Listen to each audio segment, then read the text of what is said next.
Welcome to day 3 at the Day of Le Mans podcast, brought to you by the Marshall Pruitt podcast with, of course, support from our friends at Cooper Tyres, the Justice Brothers, and this Le Mans week by Ginetta Cars. Today, it's all about the teams congregating back in the pits and paddock area and lots of fan-based activities, including the much-loved and hugely supported autograph session this afternoon, this evening, which will see tens of thousands of people patiently queuing to see their heroes, to get the autographs, to get just about everything else signed as well. We'll be bringing you some of the interviews and some of the personalities involved.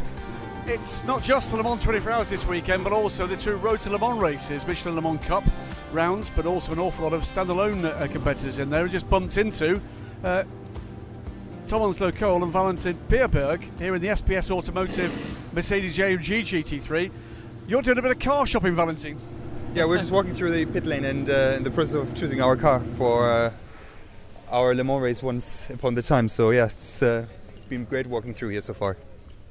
Tom, the Road to Le Mans race it's become a firm part of the kind of the pomp, if you like, of the Le Mans 24 Hours weekend, and it is giving new talent, new faces to endurance racing an opportunity to see this great circuit before committing to the, let's face it, rather bigger budgets of the Le Mans 24 Hours. Yeah, completely. I mean, I guess it's kind of doing what it says on the tin. You know, it's a route into the main race. The opportunity to come here and experience Le Mans for what it is, I think is incredible. You know, to get this close to it, it really gives you the buzz for it. But to get some track time on the Le Mans circuit is incredibly valuable, and something that, you know, that's why we're here. We want to learn the track and experience the event and take it all in and see how it fits into our future plans. You've raced more or less everything, more or less everywhere, but this place is quite something different. Yeah, it's incredible here. Really, the atmosphere is really something special. It's so hard to describe, and like we're walking around now, and it's so cool to see all the teams out here doing their pit stop practice. But I was just speaking to Valentin on Saturday afternoon when the grandstands are full, ready for the race start. It's just something else again. Like it really, it's very hard to describe in words. Valentin, how many years in racing so far? So it's been 5 years now, and Tom and I have been driving together for 3 years now. And he's been a fantastic coach and helped me a lot to improve my driving. Yeah. Have you any concept of what to expect here on Saturday morning? Not really. So I'm just going to be here and let it happen. I think that's a wise decision. I think most drivers, as Tom says, you walk out in front of this, what is basically a bear pit. These stands absolutely full, the anthems pouring out of it. But you guys have got one heck of a grid. I think you're saying, 60 cars, Valentin? Yeah, about 60 cars. And as far as I read, it's 30 LMP3 cars and about 25 plus GT3 cars. So, exciting times ahead. What do you think you can do in this race? Well, of course, we've come here for a podium. But it's my first time here on the circuit. We've done a lot of practicing, but let's see what the outcome is. The AMG GT3, bit of a weapon.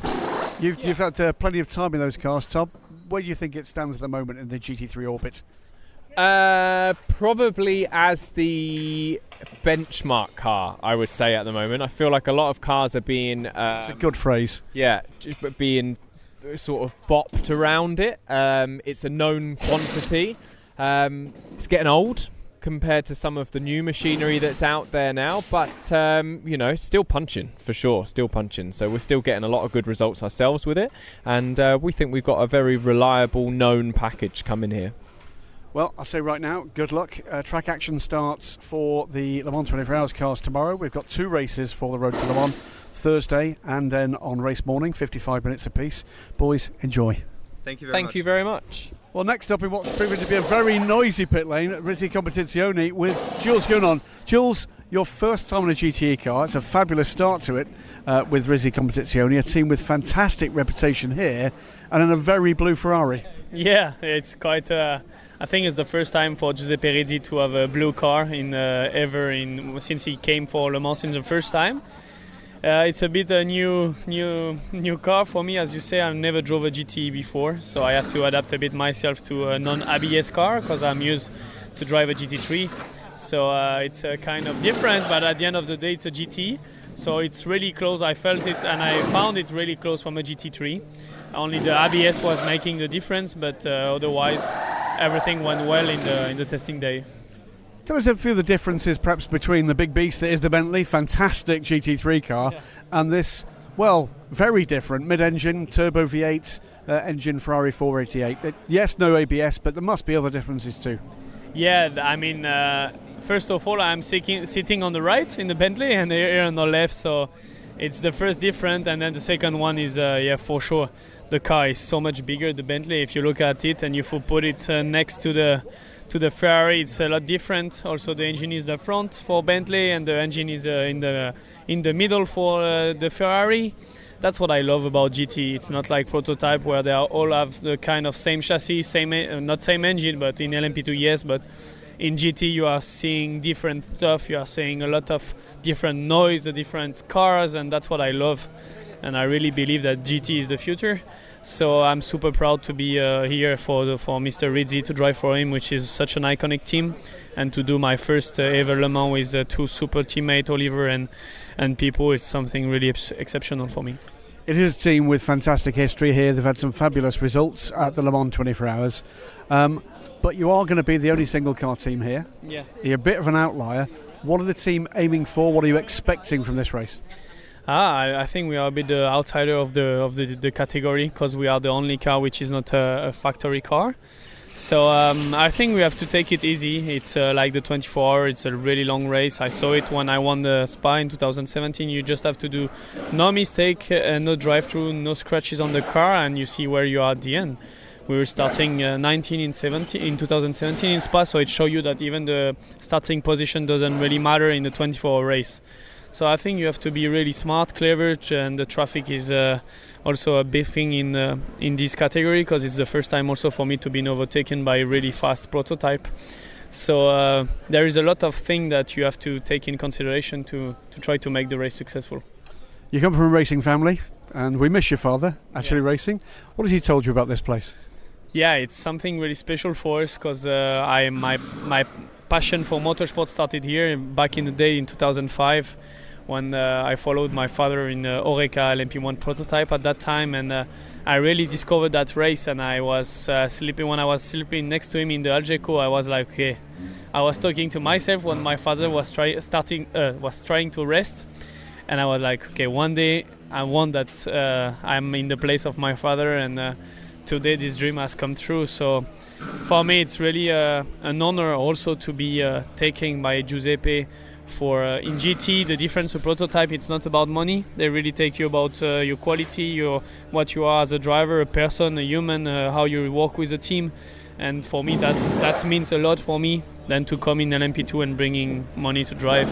So that's big for me. Final question is, as they roll the 89 car out, and it does look absolutely stunning in this art car livery, is about the look of that car. This is an American-French collaboration. You're the French part of this. Tell us about your reaction when you first saw the number 89 car on this fantastic. What I don't know what the name of the scheme is, but the kind of the galloping horses scheme on the car. Yeah, it's really fantastic. First, when they told us that they're gonna do the car in blue, it was a surprise, because for sure when you think about Ferrari, it's always a red car. But I feel proud to drive the only blue car here. First time for Mr. Rizzi to have a blue car, so it's something really special for us, and especially that the design has been made in France, and I'm a French driver. I feel even proud. Joined by Pippo Durrani. What have you got to say, Pippo? Jules might be really quick in the car, but he's very slow signing autographs. Well, the thing is, when you've got a small name like Pippo, it's very easy. He just does Pippo. Everybody knows Pippo, but I'm not used to sign as many autographs as him, so that's the problem. I need to learn, but that's why I'm happy to be. We were talking about my two teammates, to be with them. They are such a big name in motorsport. They have so much experience. For me, it's really an honor to be with them, and I can't wait that the race starts. Well, let's hope that after the end of this race, very many more people know the name of Jules Gounon, and many, many more years here. Thank you very much. I hope so. Drawing to a close on Tuesday at Le Mans, and the shadow of what's been a packed autograph session, and just pausing by the Graf Racing Garage, and Tristan Gommendy here with the 39 car, proudly wearing the French tricolour colours. Tristan, French race, French team, French driver. This is one you want to race, and one you want to win, isn't it? Yeah, no, that's not every year, so that's nice to have the French team and this same spirit of last year with the same team, same teammates. So that's nice, and we are preparing the race properly. So it's for the moment, so far so good. Last couple of years, Graf Racing's had some ups, it's had some downs, had some bad luck at the start of last season, but then we've seen the Graf Racing cars take race wins as well. This is a cracking little team with a lot of history here at the Le Mans 24 Hours. Yeah, it was with Jean-Philippe Grand, the other owner a few years ago, and he was ready. Graf Racing has a big history with a lot of championship winning, and that's one of the biggest name in France, but now it's a new team. It's new guys, new owner, and young mechanics. So we have to work together to bring something all together, and it's what we are doing now, I think. And the team is growing, and I'm pretty proud about the job we are doing since a few months. You're involved in what's an enormous grid for the European Le Mans Series. It's an equally enormous grid here at the Le Mans 24 Hours. Tell us a little bit how tough it is right now to be a winner, to be a podium finisher in LMP2. Yeah,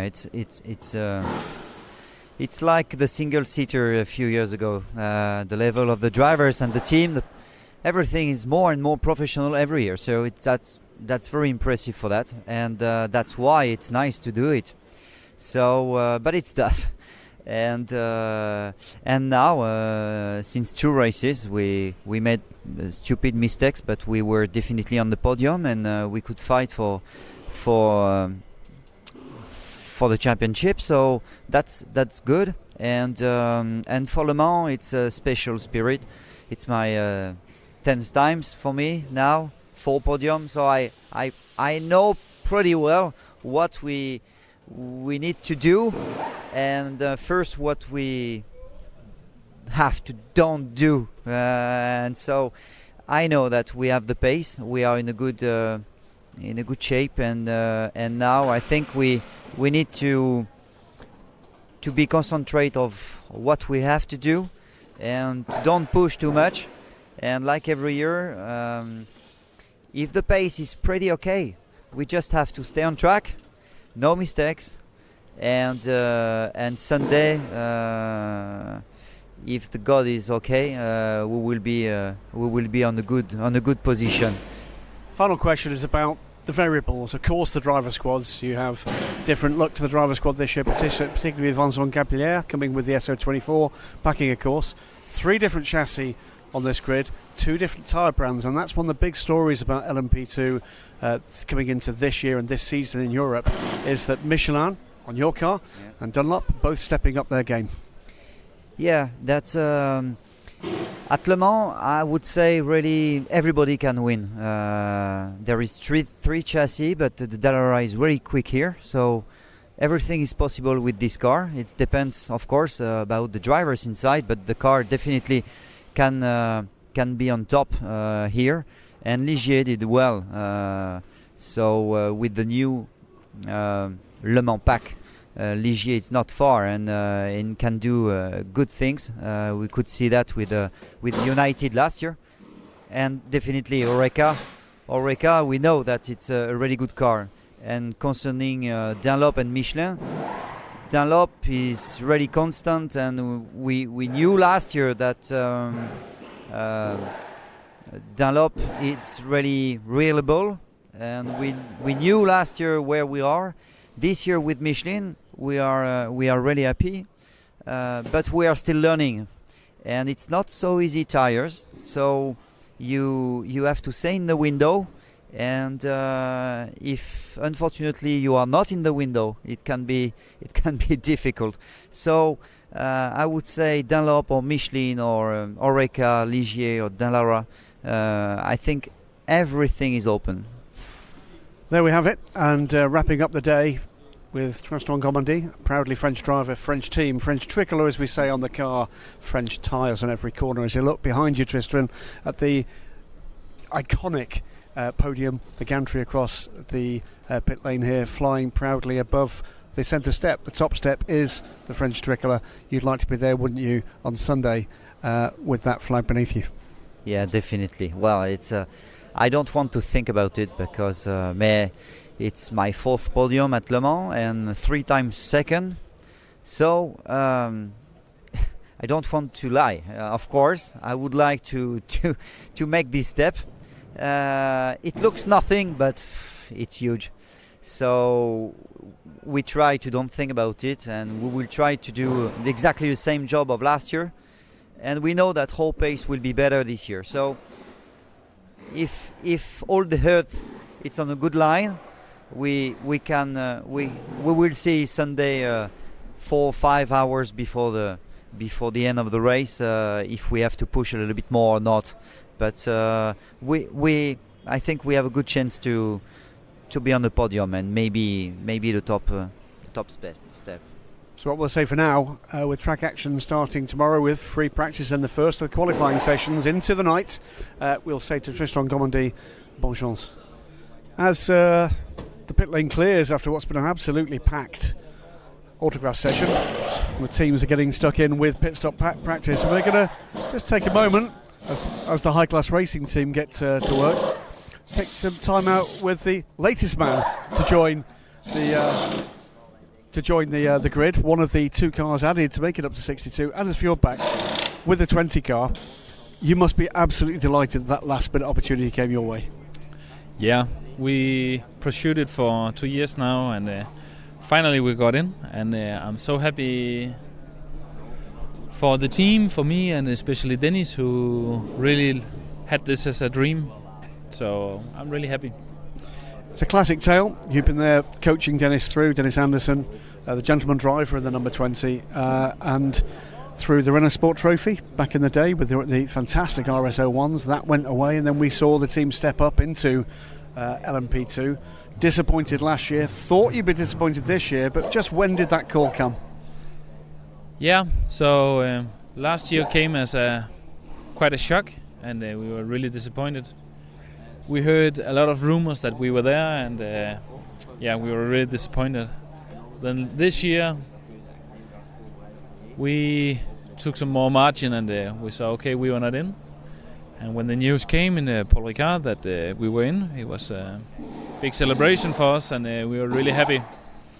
Switch this year to the Orica chassis. You got 2 of these fantastic cars, but plans still for the Dallara, I gather. Still that we will see those cars again, we hope, for the Asia Le Mans series this year. Yes, the plan is obviously that, as we said, we will enter 2 Dallaras in the high class racing in Asia Le Mans series. And you're looking for customers for those cars now?